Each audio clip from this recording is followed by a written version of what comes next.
Hey guys, how are you? कैसे हो आप सभी? I hope everyone is just good at home. I mean well at home and just now continue your study. Okay, तो come on let's start now our new chapter. Okay, तो हमारा आज का new chapter है. इससे पहले मैंने आपको सेकंड हमारा चैप्टर था इसका नाम था रियल नंबर्स, उसके बारे में बताया. अगर आपका कोई भी क्वेश्चन उस चैप्टर में रह गया हो तो आप मुझसे कॉन्टैक्ट कर सकते हो, आप मुझसे पूछ सकते हो. जहाँ तक आए हो आई एम श्योर कि आपका कोई क्वेश्चन नहीं रहा होगा, सारे क्वेश्चन मैं करा चुका हूँ. ओके, आज हम बात करने वाले हैं पॉलिनोमियल्स के बारे में. टॉपिक का नाम है हमारा पॉलिनोमियल्स. और इससे पहले हमने 9th क्लास में भी इस टॉपिक के बारे में थोड़ा सा बात की थी, पॉलिनोमियल्स के बारे में. तो मैं बता दूँ आपको सबसे पहले पॉलिनोमियल्स होता क्या है. जैसे मैं इसको हम डिनोट करते हैं f(x), g(x) और q(x), r(x). इस तरीके से हम इसको डिनोट कर सकते हैं. अंडरस्टैंड. ये अंदर आपका कोई भी वेरिएबल है, जिस भी वेरिएबल में आपके पॉलिनोमियल होगा वो आपके अंदर आपको लिखना है. इसकी जगह आप y भी लिख सकते हो, कोई प्रॉब्लम नहीं है. बट दैट डिपेंड्स कि आपका जो पॉलिनोमियल है वो किस फॉर्म में है. f(x) इक्वल टू आपको दे दिया कोई भी ax² प्लस के bx प्लस c. अंडरस्टैंड. ये आपको कोई भी पॉलिनोमियल दे दिया आपको, ठीक है ना. तो हमारा ये क्या है कि आपके जो पावर है, ओके, हमने वहाँ पे बात की थी पॉलिनोमियल्स में डिग्री के बारे में. डिग्री क्या होती है आपकी? डिग्री है जिसके बेस पे आप रिकग्नाइज कर सकते हो कि कोई भी पॉलिनोमियल है वो आपके क्वाड्रेटिक है, क्यूबिक है या आपके लीनियर है, कौन सा है. The highest, what is degree? Degree is the highest power, that is just called degree. तो हाईएस्ट पावर अगर इस पॉलिनोमियल की मैं बात करूँ तो कितनी है? 2. तो हो जाएगा आपके quadratic, that you can call it just quadratic. Okay, तो जो भी 2 पावर्स का होगा, जिसकी हाईएस्ट पावर किसी पॉलिनोमियल की अगर 2 है तो उसको हम बोलेंगे क्वाड्रेटिक पॉलिनोमियल. जिसकी हाईएस्ट पावर आपके क्या है? 1 है. वेरिएबल्स की पावर, वेरिएबल की हाईएस्ट पावर कितनी है इसमें आप देख सकते हो कितनी है? 1. तो ये हो जाएगा हमारा लीनियर. ओके, इसके अलावा आप क्यूबिक भी देख सकते हो. मोस्टली हम क्यूबिक तक ही बात करते हैं. यहाँ पे देख सकते हो हाईएस्ट पावर कितनी है? 3 है, तो that is just called cubic. Understand. तो ये तो था हमारा. और इसके बेस पे आप जो डिग्री है उसके बेस पे आप रिकग्नाइज कर सकते हो कि that is cubic, that is quadratic, that is what? That is linear. Understand. Okay, और ये जो हमारे इनके आगे जो भी नंबर जो लिखे हुए हैं that is just called coefficient. Understand. इनको क्या बोलते हैं हम? कॉफिशिएंट. जैसे 2x² plus 3x plus 5. Understand. x² का कॉफिशिएंट क्या होगा? 2, x का कॉफिशिएंट 3 एंड जो भी लास्ट में हमारा होता है वो होता है हमारा कांस्टेंट. अंडरस्टैंड. जैसे यहाँ पे अभी मैं पूछूँ आपसे x का कॉफिशिएंट है वो क्या होगा? तो -3. आपके जो कांस्टेंट है वो क्या होगा? आपके 5. अंडरस्टैंड. तो ये तो थी हमारा जनरल थोड़ा सा इंट्रोडक्शन. लेकिन हम इस चैप्टर में जिस चीज़ के बारे में पढ़ने वाले हैं वो है हमारा, थोड़ा सा एक चीज़ और बता दूँ पहले इससे पहले. जैसे हमारा कोई भी पॉलिनोमियल आपको दे रखा है, f(x) इक्वल टू आपको दे रखा है आपके 3x प्लस 5, ठीक है. तो x इक्वल टू 1 पे इसकी वैल्यू फाइंड आउट करनी है. जैसे मैं कहूँ कि आपके x इक्वल टू 1 पे इसकी वैल्यू फाइंड आउट करो इस पॉलिनोमियल की. तो नॉर्मल है, सिंपल है. क्या करना है? आपको 1 को इसमें सेटिस्फाई करा देना है. तो x की जगह क्या रख दोगे? 1 रख दोगे. That is will be 3 plus 5 equal to 8. Okay, इस तरीके से किसी भी पॉलिनोमियल की वैल्यू फाइंड आउट करते हैं हम. किसी भी वेरिएबल पे, जैसे x इक्वल टू 1 2 3 4 -1 0, किसी भी पे भी x की किसी भी वैल्यू पे वो हम उसको कहते हैं वैल्यू फाइंड आउट करना. किसी भी पॉलिनोमियल की वैल्यू अगर फाइंड आउट करनी है किसी भी x की जिस वैल्यू पे है तो इस तरीके से उसको सेटिस्फाई करा देना है. लेकिन इसके अलावा हम जो यहाँ पे पढ़ने वाले हैं, यहाँ पे हमें पढ़ने वाले हैं ज़ीरोज़ के बारे में. इसके अलावा और भी हमारे हैं ज़ीरोज़ है, SCF LCM है और पॉलिनोमियल्स. एंड इसके अलावा आपके रूट्स है, ठीक है, और नेचर रूट्स है. इन चीज़ों के बारे में हम यहाँ पे बातें करेंगे. ओके ओके, अब आगे हम बात करते हैं थोड़ा सा ज़ीरोज़ के बारे में कि व्हाट इज़ ज़ीरोज़. ज़ीरोज़ क्या होता है? Zeros of polynomial. Zeros of polynomial होता क्या है? अगर मैं इसके बारे में बातें करूँ तो the number, the value of just N x, जैसे f(x) इक्वल टू मैंने दे दिया आपको 2x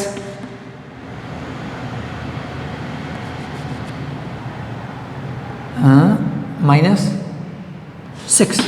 ओके, ये आपको कोई भी पॉलिनोमियल है, अंडरस्टैंड। अब हमको बताना है जीरोज क्या होता है, तो zeros is the value of x. क्या?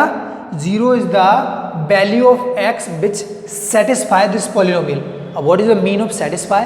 What is the mean of satisfy? Means इसको सेटिस्फाई करता हो, आई मीन इस जो पॉलिनोमियल है उसकी वैल्यू क्या होती हो, जीरो होती हो, that is called zeros. Understand, the value of x on which this polynomial value is just and zero, that you can call it just and zeros. Understand, तो किसी भी पॉलिनोमियल का जीरोज फाइंड आउट करना है तो आपको क्या करना है, उसका जो एक्स की वो वैल्यू है जिस पर इसका इस पॉलिनोमियल की वैल्यू क्या होगी, जीरो होगी। जैसे एक्स इक्वल टू किस पे हो रही है, देखो आप देख सकते हो 2। अगर मैं यहाँ पे sorry x equal to 3 put करूँ, क्या अगर मैं एक्स इक्वल टू 3 यहाँ पे अगर पुट करूँ तो कितना होगा, आप देख सकते हो यहाँ पे इसकी जो वैल्यू है वो क्या हो रही है आपकी, जीरोज। ओके, तो इसका मतलब x इक्वल टू 3 है, it just called zero of this polynomial. Understand. इसके अलावा देखो जीरो का मतलब ये क्या होता है, दूसरा मैं बता दूँ, या तो इस तरीके से फाइंड आउट कर सकते हैं, अज्यूम कर सकते हैं वैल्यू, थोड़ा वो देखना पड़ेगा, या आप क्या कर सकते हो, जो पॉलिनोमियल है उसको जीरो के इक्वल रख दो। जीरोज का मतलब क्या है, पॉलिनोमियल की वैल्यू है वो क्या होगी आपके जीरो के इक्वल होगी, मतलब F of x equal to क्या होगा, जीरो। अंडरस्टैंड, तो 2x minus 6 equal to zero, तो 2x इक्वल टू कितना, माइनस इधर होगा तो प्लस x इक्वल टू कितना, 6/2 इक्वल टू 3। अंडरस्टैंड। तो अगर आपके क्वेश्चन में कभी भी कंडीशन दे दी जाए कि the value of x is just and zero of this polynomial, तो वो क्या करना है, F of x equal to क्या कर दोगे, जीरो रख दोगे। अंडरस्टैंड। तो किसी भी पॉलिनोमियल का अगर आपको जीरोस फाइंड आउट करना है, आपको क्या करना है, उसको एफ ऑफ एक्स उस पॉलिनोमियल के जीरो के इक्वल पुट कर देना है, उसके जीरो के इक्वल रख देना है। उसके बाद में आपको जो भी है, जीरोस मतलब nothing, it's a value of x, you know. जैसे एक नॉर्मली बात करूँ एक लीनियर पेयर में, तो लीनियर पेयर में क्या होगा, वैल्यू एक ही वैल्यू होगी एक्स की वैल्यू। क्वाड्रेटिक होगा, पावर दो पावर है तो दो वैल्यूज होगी एक्स की। तो यहाँ पे जीरोज से मतलब हमारा एक्स की वैल्यू से ही है। अंडरस्टैंड। आपको कभी भी जीरोज फाइंड आउट करना हो तो क्या करोगे, आपको क्या करना होगा, हमको ये करना होगा कि जो पॉलिनोमियल है उसको किसके इक्वल रख दोगे, जीरोज के इक्वल रख दोगे। Understand. Okay, that is called this zeros of polynomial. The value of x on which we gap the value of polynomial equal to zero. Understand. इसके अलावा हम बात कर लेते हैं थोड़ा सा relationship between zeros and coefficient of a quadratic polynomial. तो बेटा हम यहाँ पे बात करेंगे ना, नॉर्मली क्वाड्रेटिक के बारे में ज़्यादा हम बात करेंगे। जैसे f of x equal to आपके कोई भी क्वाड्रेटिक दे रखा है, ए एक्स स्क्वायर प्लस के b x plus c, a b c जानती हो, a is the coefficient of x square, b is the coefficient of x and c is a constant value. Understand. अगर हमको इनका relation होता है कि कोई भी, जैसे मैंने मान लिया अल्फा एंड बीटा, जीरोज मतलब क्या, the value of just an x which satisfy the this polynomial. तो एक्स इक्वल टू, तो एक दो है ना, power highest power is just two, that is quadratic. तो the value of x will be कितनी, how many values will be of x, it's will be 2। तो x की कितनी वैल्यूज होंगी, 2। तो एक्स इक्वल टू एक तो मैंने अज्यूम कर लिया अल्फा, और हमने एक एक्स की वैल्यू आ गई आपके बीटा। तो इन दोनों जीरोज के मिड में और इन दोनों कफिशिएंट के मिड में क्या रिलेशन होता है, तो रिलेशन होता है alpha plus beta equal to minus b upon a. बहुत इंपॉर्टेंट रिजल्ट है, आपको लर्न ही रखना है, बिकॉज यहाँ पे तो नहीं बट क्वेश्चंस में हमारे ये कंडीशन हमको कभी कभी डायरेक्टली भी पूछी जा सकती है, डायरेक्टली इस क्वेश्चन सॉल्व करने पड़ सकते हैं। ओके, एंड एक होता है alpha into beta equal to c upon a, ये होता है minus b upon a. Minus b मतलब coefficient of x upon a मतलब coefficient of x square, alpha into beta इसको आप बोल सकते हो सम ऑफ जीरोज, एंड ये होता है प्रोडक्ट ऑफ जीरोज। अंडरस्टैंड। तो c upon a, c is an constant and a is equal to coefficient of x square. Understand. Okay, that is the introduction of this chapter. ये तो हमारा introduction था। इसके अलावा मैं थोड़ा सा एक और टॉपिक बताना चाहूँगा आपको, इसका नाम है क्या, फैक्टराइज करना। किसी भी पॉलिनोमियल को आपको किस तरीके से फैक्टराइज करना है, बस थोड़ा सा इंट्रोडक्शन ही बताना था, यहाँ पे कोई ज़्यादा नहीं बताइए। तो आई होप आप समझ गए होंगे, ज़्यादा कोई हार्ड नहीं है। ओके, थोड़ा सा मैं एक इंट्रोडक्शन बताता हूँ, थोड़ा सा कि बताता हूँ किस तरीके से भी किसी क्वाड्रेटिक के, जैसे एक्स स्क्वायर माइनस के 2x माइनस 8। ओके, तो ये क्वेश्चन है हमारे। अब क्या करना है, इसको फैक्टराइज करना है। How to factorise?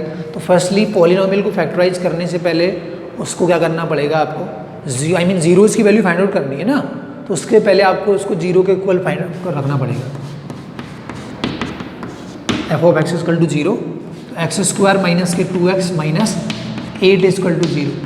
फैक्टराइज करो। फैक्टराइज मतलब क्या, स्प्लिट करना है मिडिल टर्म को। मिडिल टर्म मतलब इस 2x को माइनस 2x को आपको इस तरीके से स्प्लिट करना है कि the sum of this middle term, इस मिडिल टर्म का सम इन दोनों जो फर्स्ट टर्म है जो थर्ड टर्म है उसके सम के इक्वल होना चाहिए, आई मीन इसके प्रोडक्ट के इक्वल होना चाहिए। अंडरस्टैंड? तो देखो इसका सम है वो इसके प्रोडक्ट के इक्वल होना चाहिए। तो देखो क्या करना है आपको, एक्स स्क्वायर आपको मल्टीप्लाई करने पर तो ये आना चाहिए माइनस के 8x स्क्वायर, और ऐड और सब्ट्रैक्ट करने पर क्या आना चाहिए, माइनस के 2x। तो बताओ ऐसा नंबर जिनको मल्टीप्लाई करने पर तो 8 आता हो और प्रोडक्ट करने पर क्या आता हो, मतलब माइनस के 8। चलो माइनस प्लस का तो कोई प्रॉब्लम नहीं रहता। फर्स्टली आपको ये बताना है कि मल्टीप्लाई करने पर तो माइनस प्लस तो हम नॉर्मली देख सकते हैं। सबसे पहले ये होना है कि मल्टीप्लाई करने पर तो 8 आना चाहिए और ऐड और सब्ट्रैक्ट करने पर क्या आना चाहिए, व्हाट, 2 आना चाहिए। तो बताओ ऐसे। तो हमारा होता है ना 4 2 जा,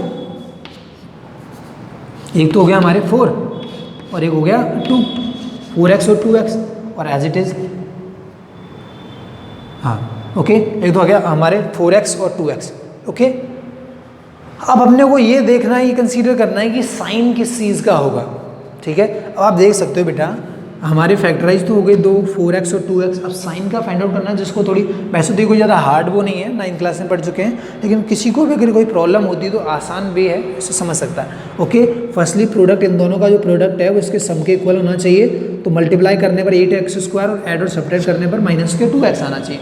तो चलो साइन को आप बाद में बात करेंगे, सबसे पहले देख लो मल्टीप्लाई करने पर 8 और ऐड और सब्ट्रैक्ट करने पर 2, तो 4 2 जा 8 और दोनों को सब्ट्रैक्ट करेंगे तो क्या होगा 2, ओके। अब यहाँ पे देखो माइनस का साइन है, मल्टीप्लाई करने पर तो माइनस का साइन आ रहा है। तो आप देख सकते हो मल्टीप्लाई करने पर माइनस का साइन कब आता है, मल्टीप्लाई करने पर माइनस का सम क्या कब आता है, जब एक तो माइनस प्लस माइनस या प्लस माइनस माइनस, इसी कंडीशन में आ सकता है। इसका मतलब है कि इन दोनों नंबर्स में तो एक तो माइनस की होगी और एक प्लस की होगी।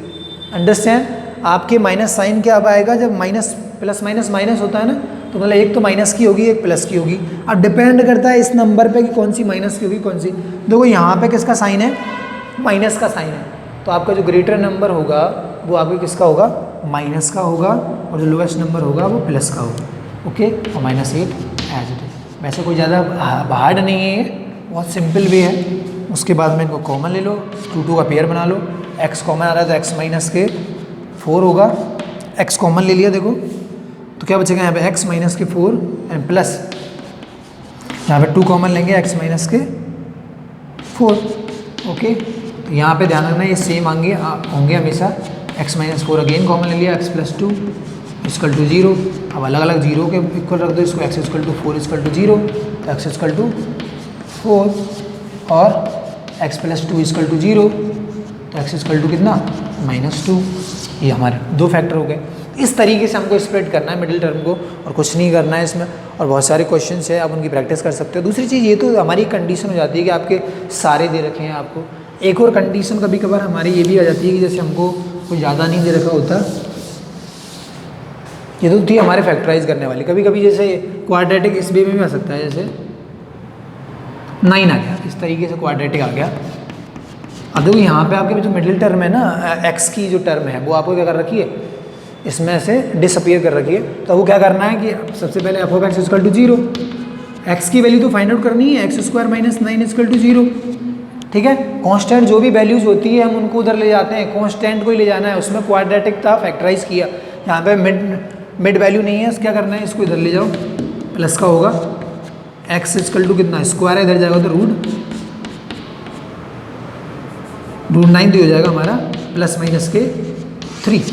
अंडरस्टैंड? रूट में हमेशा 2 वैल्यू जाती है, एक दूसरी वैल्यू जाती है हमारे ऐसे x स्क्वायर प्लस के आ गया 2x, इसका मतलब इसमें कांस्टेंट वैल्यू नहीं है। इसको कैसे सॉल्व करोगे, कैसे करना है, इसमें से देख सकते हो कॉमन आ रहा है तो कॉमन लेना है, जहाँ पे भी कॉमन आ रहा है फर्स्टली तो कॉमन लेना है। यहाँ से कॉमन लोगे तो क्या होगा, x प्लस के 2 इक्वल टू 0, एक तो x इक्वल टू 0 वैल्यू आ गई, एक x इक्वल टू -2 वैल्यू। तो इस तरीके से हमको क्या करना है, फैक्टराइज करना है बेटा, क्वाड्रेटिक ही हो, कोई भी कांस्टेंट हो या कांस्टेंट नहीं हो, और कोई भी प्रॉब्लम हो, तो ये बहुत आसान टॉपिक है, ये सबसे आसान टॉपिक है, इससे आसान कोई टॉपिक नहीं है।